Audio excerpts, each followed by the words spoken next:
Chris K with your Peak Fitness Workout B. For our strength circuit workout B, our first exercise begins with a one-arm row. Alright, for one-arm row we can use a variety of implements. I've got a 45-pound dumbbell here. You can use things like kettlebells, you can put weight in a bag, whatever it may be.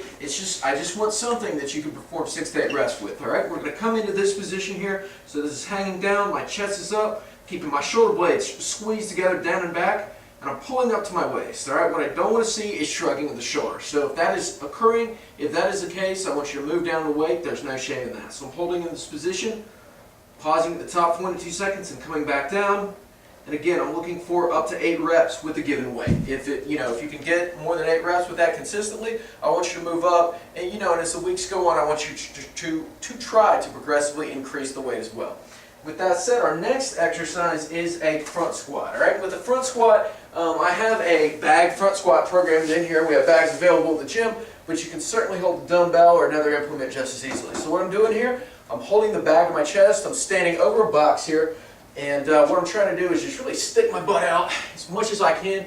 Pause at the top or pause at the bottom and come back up. All right, I literally want you to sit down on the bench slightly and come back up. That's going to ensure that the knees stay over the toes, really sticking the butt out first before we bend the knees, and then stand back up. All right. Once again, to make this a little bit easier to increase, if you can't get down to that level, what we can do is just add a few carpet squares or add a cushion or whatever you may have available to you. All right. Another implement that we like to use with this exercise is a dumbbell. With the dumbbell, I'm holding it like this. I'm holding onto each side. Again, getting my legs very wide, sitting back onto the box, pausing for 1 or 2 seconds and standing back up. All right, same rules apply.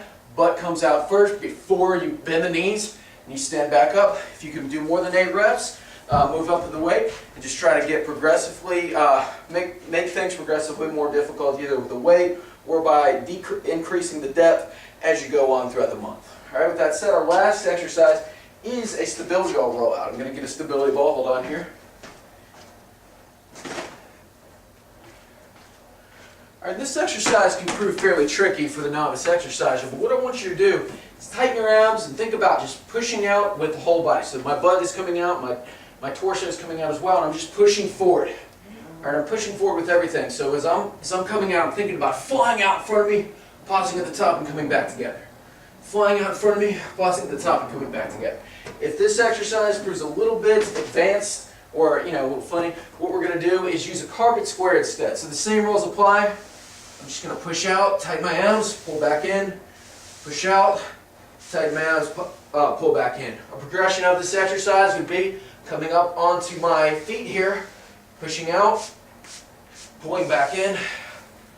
Again, I'm just looking for 6 to 8 reps.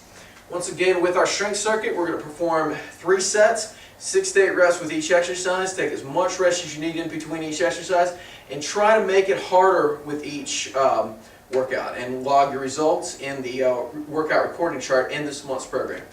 All right, now for our circuit training, our first exercise is a squat with a row. Okay, so I'm going to squat a band row. So I'm going to take the band handles here. You can loop a band around a chair or a table, squat down, and simply pull back just like this for 8 reps. All right, from here, I'm going to go into a split stance press. One foot comes forward, chest is up, shoulder blades are down and back, and I'm pressing. All right, from here we're going to move into a kettlebell swing.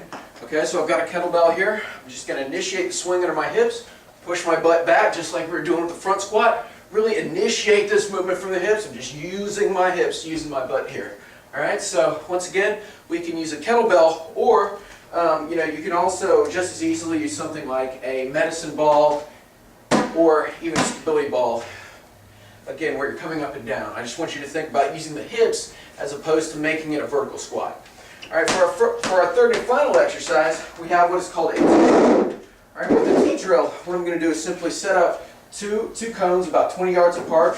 I'm going to sprint to the middle, shuffle one cone, tap the cone, shuffle the other cone, tap the cone, sprint back to the beginning. All right, sprint to the middle, shuffle one side, tap, shuffle the other side, tap, and come back together. Stay there. Okay? That's your circuit training. I want you to perform 8 reps of each exercise for 8 minutes. Record how many rounds you're able to get in your workout recording chart, and move on to your conditioning.